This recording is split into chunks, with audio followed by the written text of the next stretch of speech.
คน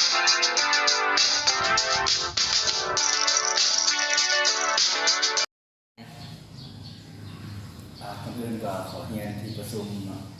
จุดประสงค์ในการห้องเจ้ามาเมื่อนี้ก็เพื่อสรุปผลงานระยะ1 ปีที่ผ่านมาของพวกเขาเนาะ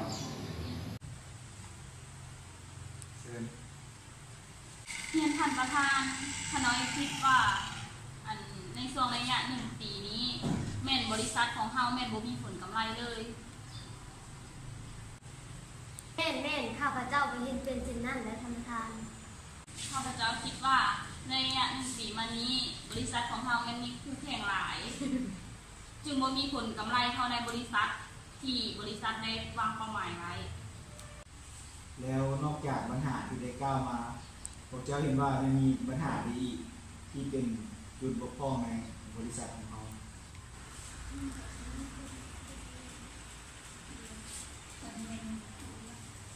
ท่านประธานบ่มียังพอสิประกอบส่วนเพราะว่าน่าจะมีอย่างไรน่าจะโอเคแล้วสำเร็จทีถึงประมาณเนาะท่านประธานเพราะว่าน่าจะมีอย่างโอเคแล้ว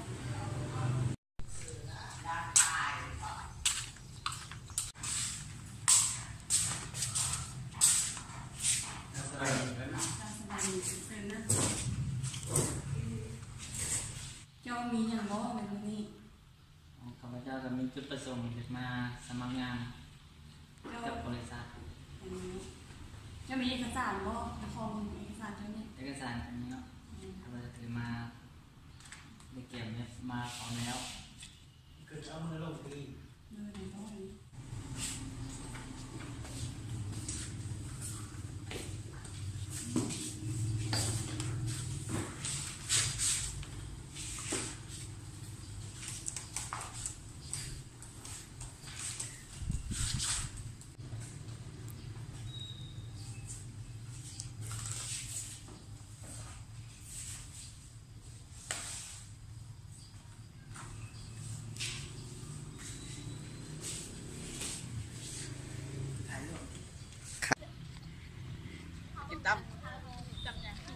กินตำมีก็ได้ตำซัวก็ได้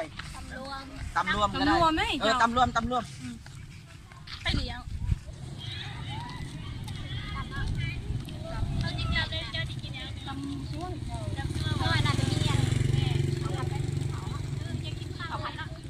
สบายดีวันน่ะสบายดีเขาได้พบเห็นปัญหาแล้วเนาะปัญหาที่เฮ็ดให้บริษัทเขา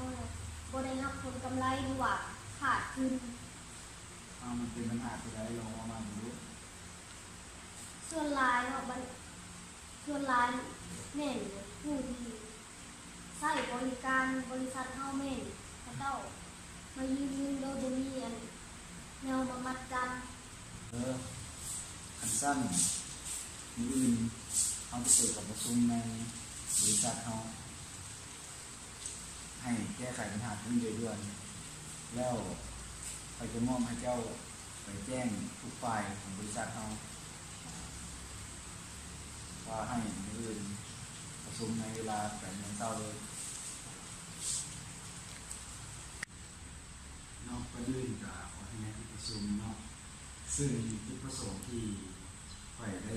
หนึ่งห้องให้สุดเจ้ามาในของประชุมวันนี้สุดเจ้าของมู้ได้เนาะว่าทางบริษัทเรามีปัญหาอย่างเนาะซึ่งฝ่ายข้อมูลก็น่าจะบอกไปแล้วเนาะฉะนั้นเมื่อพวกเจ้าผู้เกี่ยวกับข้อบกพร่องของบริษัทเราแล้วพวกเจ้าจะมีวิธีการแก้ไขแบบไหนคือข้าพเจ้าขอเสนอ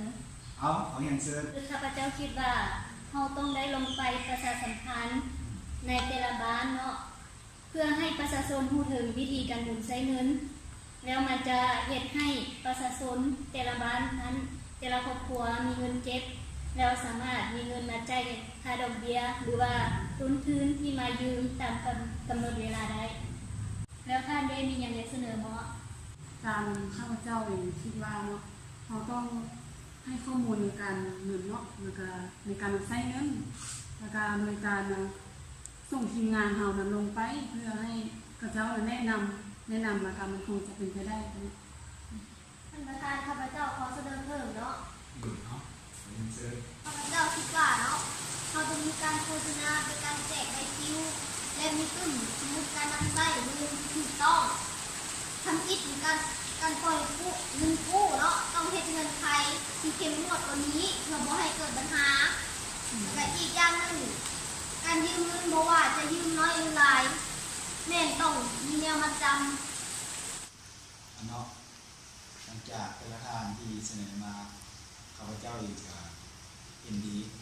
แต่ก็น่าจะมีทางเป็นไปได้น่าจะให้บริษัทเรามีรายได้มาเพิ่มขึ้นฉะนั้นขอคิดว่าเราจะให้แต่ละฝ่ายไปปฏิบัติเกี่ยวกับที่ผู้ค้าเสนอมาทุกข้อปัญหาที่เสนอมาเลยหรือว่า เอาเนาะขอขอบใจแล้วก็ซึ่งเขามีปัญหาไปตื่นแล้วเขาไปแล้วขอปิดกล่องประชุมในเท่านี้